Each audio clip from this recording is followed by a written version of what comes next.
Baik, Assalamualaikum warahmatullahi wabarakatuh.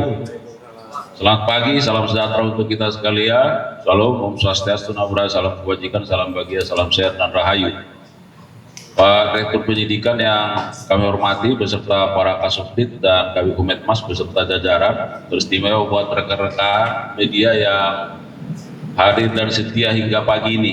Atas undangan kami bahwa pada pagi ini kami akan menyampaikan rilis perkembangan penyidikan perkara tindak pidana korupsi berupa suap dan atau gratifikasi terkait dengan penanganan perkara di Pengadilan Negeri Jakarta Pusat.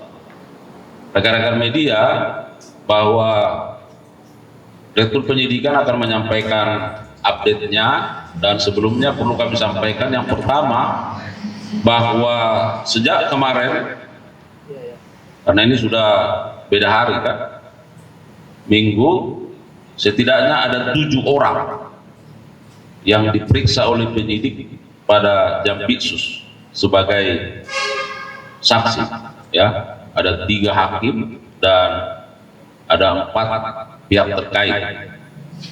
Kemudian yang kedua, bahwa sejak kemarin juga penyidik terus melakukan berbagai kegiatan berupa penggeledahan dan penyitaan di berbagai tempat, dan nanti secara rinci akan disampaikan bagaimana hasil dari penggeledahan dan penyidikan, termasuk status dari para saksi yang diperiksa oleh penyidik. Oleh karenanya, untuk menyingkat waktu, kami persilakan Pak Direktur Penyidikan untuk memberikan keterangan terkait perkembangan penanganan perkara ini. Silakan. Assalamualaikum warahmatullahi wabarakatuh. Pak Kapus Penkum beserta para Kasubdit, para teman-teman wartawan yang pada malam hari ini hadir, saya akan sampaikan press release tentang perkembangan penyidikan tindak pidana korupsi, suap, dan atau gratifikasi terkait penanganan perkara di Pengadilan Negeri Jakarta Pusat. Untuk itu saya mulai bahwa pada hari Sabtu tanggal 12 April 2025 sejak pukul 12.00 waktu Indonesia bagian Barat, tim penyidik Jampitsus pada Kejaksaan Agung Republik Indonesia melakukan tindakan penggeledahan di 3 tempat, yaitu di 3 provinsi di Jawa Tengah, Jawa Barat, dan DKI Jakarta. Sehubungan dengan perkembangan penyidikan perkara dugaan tindak pidana korupsi, suap, dan atau gratifikasi terkait penanganan perkara di Pengadilan Negeri Jakarta Pusat yang sebelumnya para wartawan sudah mendengarkan bersama, sudah ditetapkan 4 orang tersangka. Adapun barang bukti yang didapat selama penggeledahan tersebut adalah sebagai berikut. Yang pertama, diperoleh uang 40 lembar mata uang dolar Singapura pecahan 1000. Kemudian 125 lembar mata uang dolar Amerika pecahan 100. Uang tersebut disita dari rumah Muhammad Arif Nuryanta yang sudah ditetapkan sebagai tersangka 1 hari yang lalu.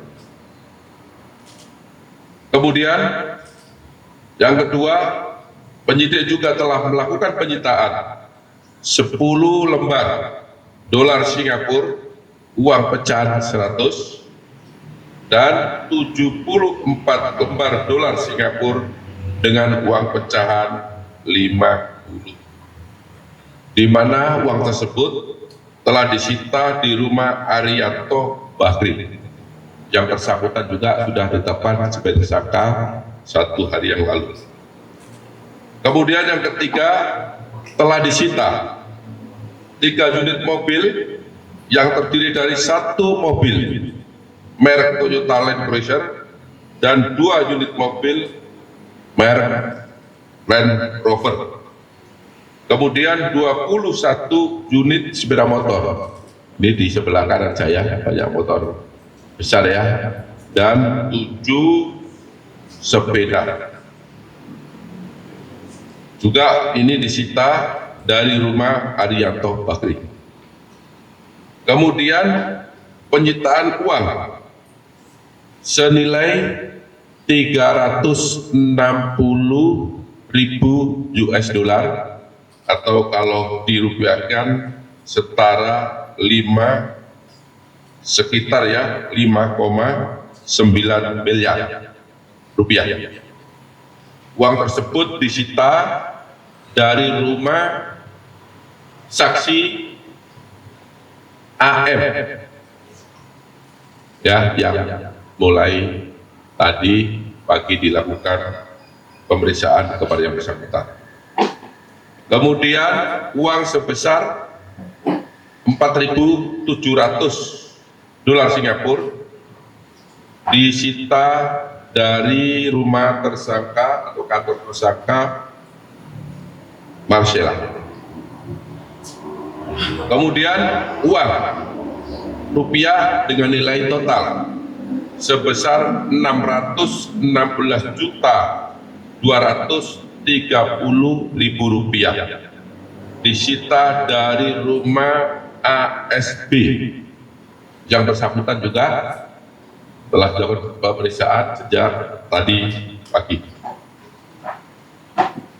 Selanjutnya, penyidik melakukan pemeriksaan terhadap beberapa orang, antara lain BJU, Hakim pada Pengadilan Negeri Jakarta Pusat, kemudian ASB, Hakim pada Pengadilan Negeri Jakarta Pusat, kemudian AL, yang bersangkutan adalah Hakim ad hoc pada Pengadilan Negeri Jakarta Pusat, dan beberapa saksi yaitu DAK, saksi LK, kemudian ada lagi saksi AH, saksi TH, yang 2 orang terakhir ini adalah karyawan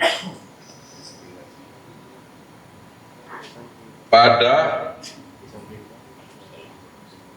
kantor pengacara MS atau Marcella. Adapun hasil dari pemeriksaan para saksi diperoleh fakta sebagai berikut. Bermula adanya kesepakatan antara Arianto Bakri selaku pengacara tersangka Korporasi Minyak Goreng dengan Wahyu Gunawan, seorang panitera, untuk mengurus perkara korupsi Korporasi Minyak Goreng dengan permintaan agar perkara tersebut diputus konslah dengan menyiapkan uang sebesar 20 miliar rupiah. Selanjutnya, kesempatan tersebut disampaikan oleh Wahyu Gunawan kepada Muhammad Arif Nuryanto agar perkara tersebut diputus konslah, dan Muhammad Nuryanto menyetujui permintaan tersebut untuk diputus konslah, namun dengan meminta uang 20 miliar rupiah tersebut dikalikan 3 sehingga totalnya 60 miliar rupiah. Bahwa kemudian Wahyu Gunawan menyampaikan informasi tersebut kepada Arianto Bakri agar menyiapkan uang sebesar 60 miliar rupiah. Dan Arianto Bahri menyetujui permintaan tersebut.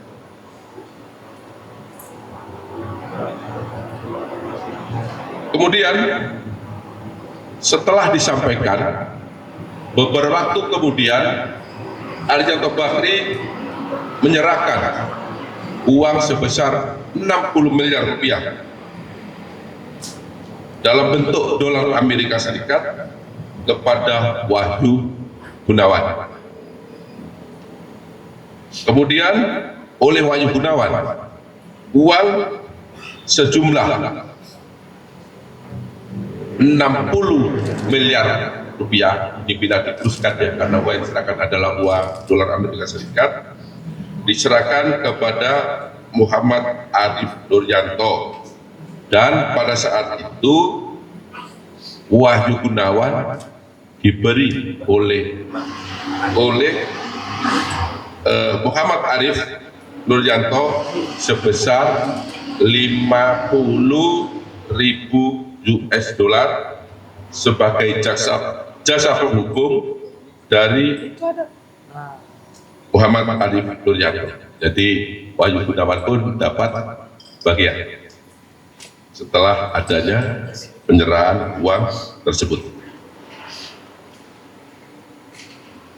Setelah uang tersebut diterima oleh Muhammad Arif Nuryanto, kemudian yang bersangkutan, ya, di mana saat itu yang bersangkutan menjabat sebagai wakil ketua Pengadilan Negeri Jakarta Pusat, kemudian menunjuk majelis hakim yang terdiri dari DJU sebagai ketua majelis, kemudian AL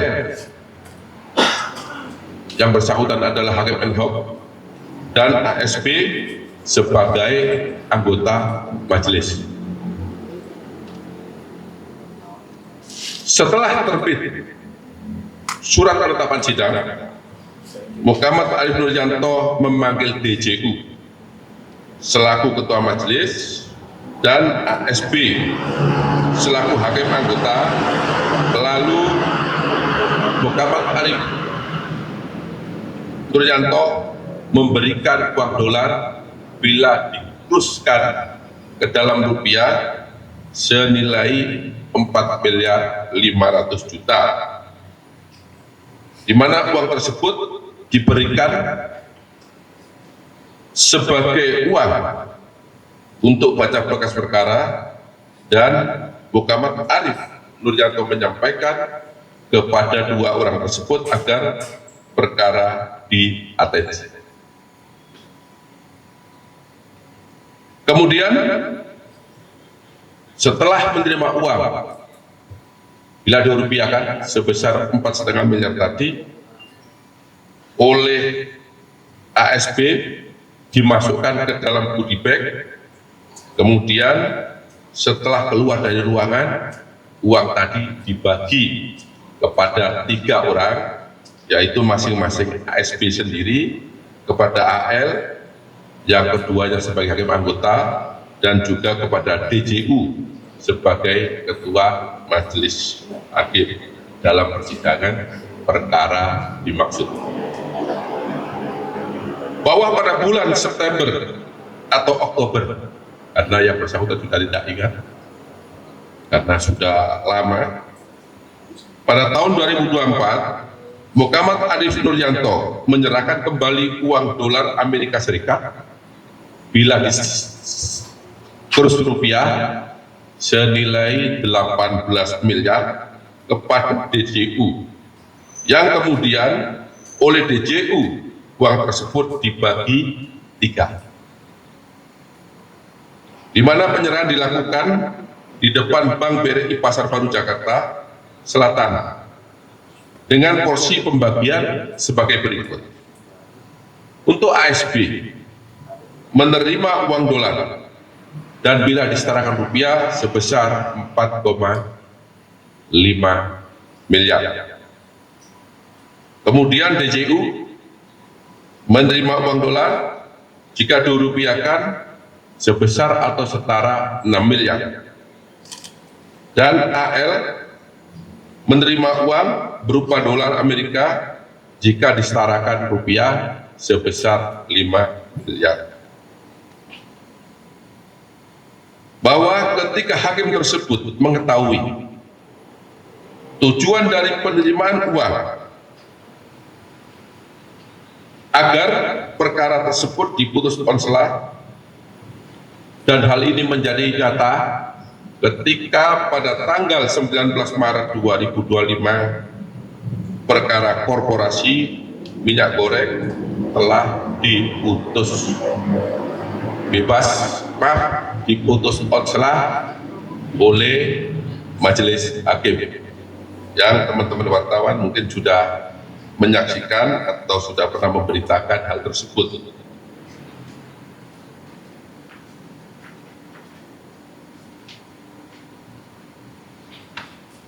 Berdasarkan alat bukti yang cukup, di mana penyidik sudah melakukan pemeriksaan terhadap 7 orang saksi secara maraton, maka pada malam hari tadi sekitar pukul 11.30 tim penyidik telah menetapkan 3 orang sebagai tersangka dalam perkara ini. Adapun ketiga orang tersebut masing-masing adalah: 1. Tersangka ABS selaku hakim pada Pengadilan Negeri Jakarta Pusat dengan surat penetapan nomor 25 tanggal 13 April 2025. Yang kedua, tersangka AM berdasarkan surat penetapan nomor 26 tanggal 13 April 2025. Dan yang ketiga, tersangka DJU yang bersangkutan adalah hakim pada Pengadilan Negeri Jakarta Selatan berdasarkan surat penetapan tersangka nomor 27 tanggal 13 April 2025, yang pada saat itu yang bersangkutan menjabat sebagai Ketua Majelis Hakim. Adapun pasal yang disangkakan terhadap ketiga orang tersebut adalah pasal 12 huruf C junto pasal 12 huruf B besar, junto pasal 6 ayat 2, junto pasal 18 Undang-Undang Nomor 31 Tahun 1999 tentang pemberantasan tindak pidana korupsi sebagaimana telah diubah dengan Undang-Undang Nomor 20 Tahun 2021 junto pasal 55 ayat 1 ke 1 Kitab Undang-Undang Hukum Pidana. Terhadap para tersangka dilakukan penahanan 20 hari ke depan berdasarkan surat perintah penahanan nomor 25 tanggal 13 April 2005 untuk tersangka atas nama ABS. Kemudian untuk tersangka atas nama AM berdasarkan surat perintah penahanan nomor 26 tanggal 13 April 2025, dan yang terakhir atas nama tersangka DJU berdasarkan surat perintah penahanan nomor 27 tanggal 12 April 2025, di mana ketiga tersangka tersebut dilakukan penahanan di Rutan Salemba, Cabang Kejaksaan Agung Republik Indonesia. Demikian perkembangan perkara yang dapat saya sampaikan. Apabila ada hal-hal yang kurang jelas ataupun ada hal-hal yang kurang dipahami, saya mohon maaf dan saya akhiri. Wabillahi taufiq wal hidayah. Wassalamualaikum warahmatullahi wabarakatuh. Waalaikumsalam warahmatullahi wabarakatuh.